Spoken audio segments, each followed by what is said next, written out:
Two questions for today. Number one, what is identity dilution? And number two, do you suffer from it?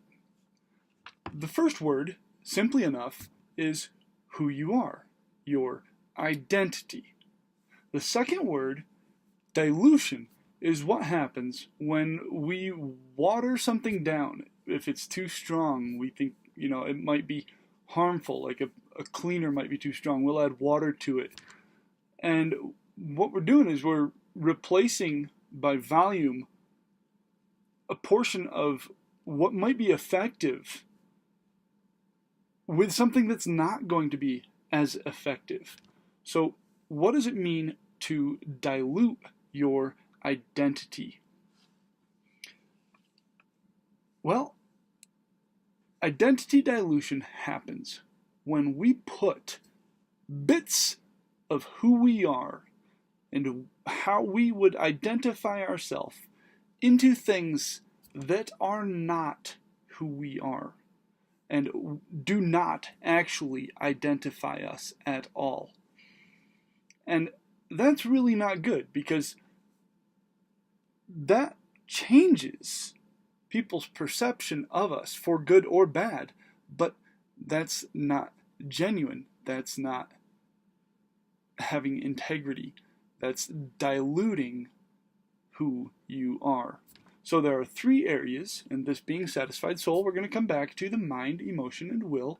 There are three areas where identity dilution strikes, and it's each of these areas. In the mind, when we don't understand or don't have a clear grasp of who we are, sometimes we'll see something that we can buy, and we will consider that maybe we can get ourselves some of our identity if we own that thing. So we'll buy that thing and put a bit of our identity into it. And lo and behold, we drive cars that we can afford and wear clothes that maybe we can't afford, but maybe, we are a little bit too concerned because we're putting our identity into these things that are really not us. I'm not saying we have to dress slummy or drive beaters all the time, but, I think you get my point. On an emotional level, if we're not happy in our relationships where we are, sometimes we will pursue relationships where the other person wants to assimilate with us in an unhealthy way. So we dilute our identity by confusing who we are with who somebody else is. And that's not healthy either. Finally, as far as our will goes, if we are not able to make progress in a way that we think is meaningful and significant to our goals, we might stay busy doing something else, or we might quit activity altogether in that area. But those things are okay as long as we don't place our identity into what we are actually accomplishing, because that's a pretty good way to feel worthless pretty quickly if you're not making progress.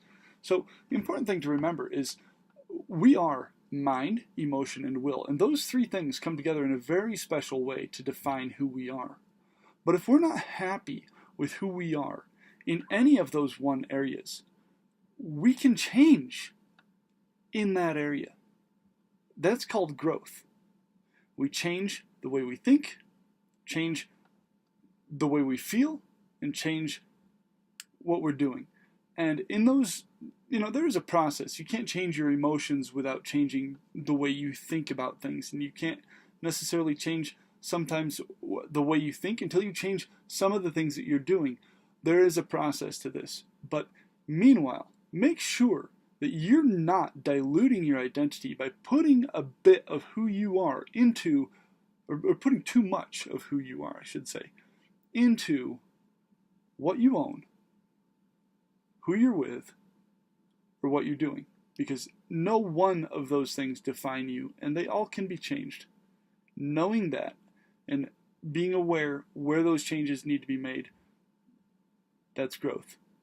And once we know those things, we can move in those directions. I'm going to be talking the next 3 days about each of those areas, mind, emotion, and will, and how we can keep our identity strong in each of those areas. And obviously this is only going to get deeper and more insightful as time goes by. So like, share, subscribe, and stay tuned, and we'll grow together. Thank you.